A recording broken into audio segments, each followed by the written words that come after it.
It's May of 1969, and we are standing at the far northern end of Manhattan, watching a P-motor electric locomotive lead a 13-car train through Marble Hill, Spuyten Duyvil, and the rock cut in between. This was the New York Central Main Line, but is now the Hudson division of the Penn Central Railroad.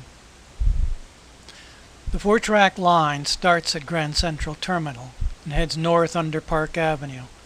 It crosses into the Bronx at 135th Street, follows the Harlem River, turns briefly east and west before turning north again along the Hudson. Spuyten Duyvil and Marble Hill stations are at either end of this short east-west stretch. In addition to the main line, the Westside Line, which was freight only at this time, heads south from Spuyten Duyvil. The old Putnam division split from the main line south of Marble Hill. Passenger service on this line was long gone, and I don't remember seeing any freight on it beyond the Stella D'Oro Bakery at 237th Street. And there was almost nothing left of the Kingsbridge Freight Yard, which had been active up until the early 1960s.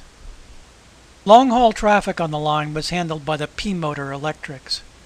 Originally built for service in Cleveland, Ohio, they had been brought east in the 1950s and converted to 600-volt third rail operation. Most of the commuter traffic was handled by the new air-conditioned ACMU cars, built in the 1950s and 60s. But there were still significant numbers of the older MU cars, built in the 1920s, running on the line. Here is a set of the old cars leaving Marble Hill Station on a crisp fall morning. Reverse running on the outbound local track is a set of the newer ACMUs.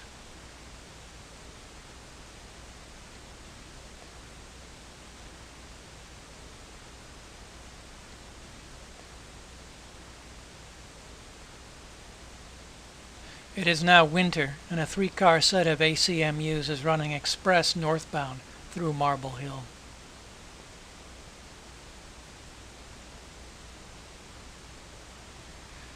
A P-motor with 8 cars following is headed for Grand Central. Notice that there's a northbound track here where the current Marble Hill station now stands.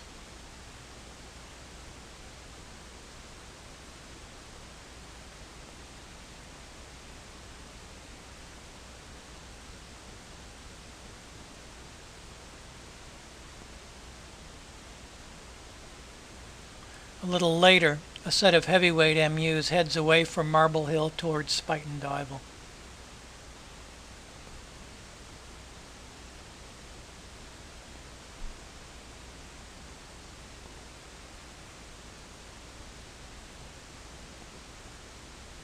A gray day in October 1969.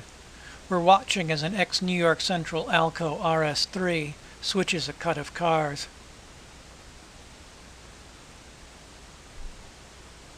Notice the ice-cooled refrigerator car in the mix.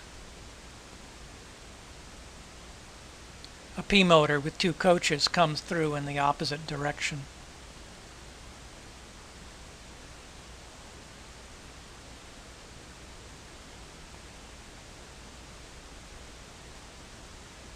Sometime later, the RS3 returns. Merging from the rock cut and into Spuyten Duyvil is a work train. Still lettered for the Pennsylvania, the cars are so old they have open platform ends.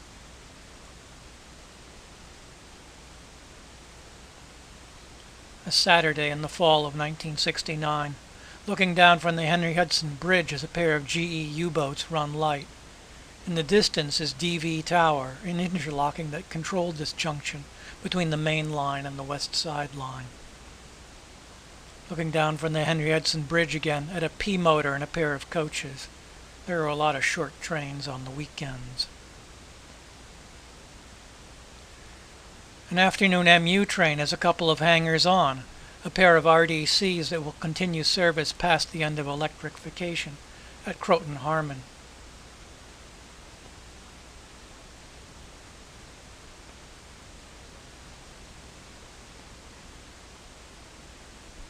Now the U-boats have returned, and along with a third diesel make their way onto the Westside Line with a train of mail and container cars.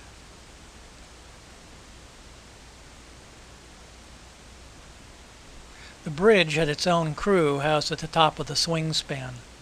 Like DV Tower, it was manned day and night, 7 days a week.